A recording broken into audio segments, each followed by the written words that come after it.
శ్రీ సచిదానంద సమర్థ సద్గురు సాయి మహారాజుకి జై. సాయి బిడ్డలందరికీ కూడా సాయినాథుని ఆశీర్వాదాలతో మనము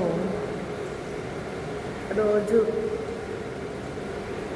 ఎందుకోనండి సమాజంలో జరిగేవి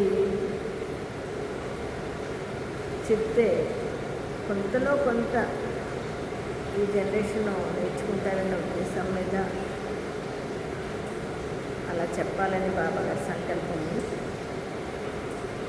మంచి విషయాలు అంటే పూర్వకాలం నుంచి మనం వస్తున్నాము.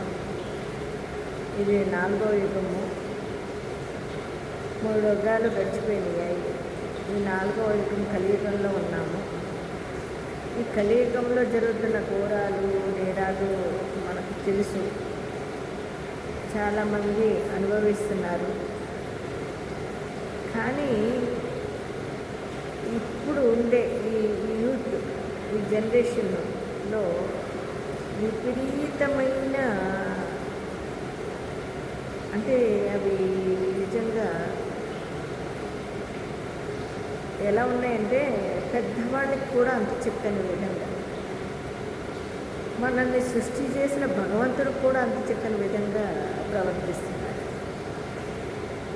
భగవంతుడు ఉన్నాడు, తప్పకుండా భగవంతుడు ఉన్నాడు. ఎందుకంటే ఈ భగవంతుని సృష్టే మనము ఈరోజు ఇలా నివసించి మాట్లాడడానికి ఉపయోగపడుతుంది. ఒక్కసారి ఈ మానవ జీవితంలో మనల్ని మనం పరిశీలించుకుంటే భగవంతుడు ఉన్నాడనేది తెలుసుకుంటాం. ఇప్పుడు చూడండి, భగవంతుడు కాదు అనేవాళ్ళు ఉన్నారు కదా, బాబా గారిని పట్టుకుని.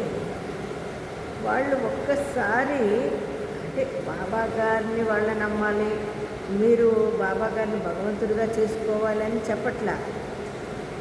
ఒక్కసారి వాళ్ళు ఆత్మ పరిశీలన చేసుకుంటే తాను అంటే ఎవరైతే భగవంతుని పట్టుకుని భగవంతుడు కాదు పోనీ వాళ్ళు నమ్మగలిగిన భగవంతుడిని నమ్ముకుంటూ ఆత్మ పరిశీలన చేసుకుని ఒక్కసారి తను ఆలోచించుకోగలిగితే, అంటే చూడండి సృష్టిలోని ఎక్కడ అండి అన్నీ పెట్టాడండి మహానుభావుడు.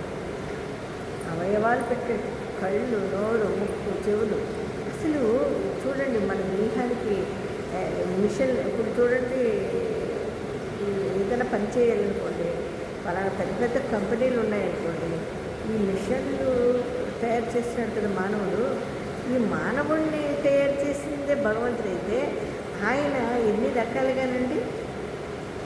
మరి మన ఈ మానవుడికి ఆ జ్ఞానాన్ని ఇవ్వకపోతే భగవంతుడు మనము ఎలా మనల్ని అన్ని రకాల మిషన్లు పెట్టి అన్నీ పెట్టి చూడడానికి, తినడానికి, పరిగెత్తడానికి, చేయడానికి అన్ని రకాల అవయవాలను ఈ మానవ దేహానికి ఇచ్చిన భగవంతుని పట్టుకొని భగవంతుడు కాదు అంటున్నారు కదండి. సరే, ఏదో ఒక రూపానికి నువ్వు భగవంతుడు కాదనుకున్నావు, నువ్వు నమ్ముకున్న రూపంలో ఆలోచించినా కూడా ఒక్కసారి వాళ్ళంతటా వాళ్ళు ఆత్మపరిశీలన చేసుకుంటే ఈ సృష్టి ఎలా జరిగింది, దీనికి ఏదో అద్భుత శక్తి ఉంది అనేది తెలుసుకుంటాం. నిజంగా జ్ఞానంతో ఆలోచిస్తే అర్థమవుతుందండి.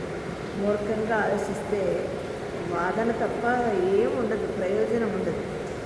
కాబట్టి ప్రతి ఒక్కరూ కూడా మనల్ని మనం పరిశీలించుకునే విధానాన్ని నేర్చుకుంటే సమాజానికి చాలా ఉపయోగపడుతుందండి. ఎందుకంటే ప్రతి ఒక్కరూ అలా మారుతూ ఉంటే కదా ఈ ఘోరాలు కొన్ని మనము నివారించవచ్చు. ఎందుకంటే ప్రతి ఒక్కరూ క్రూరంగా తయారైపోతే ఈ సమాజం ఏమైపోతుందండి.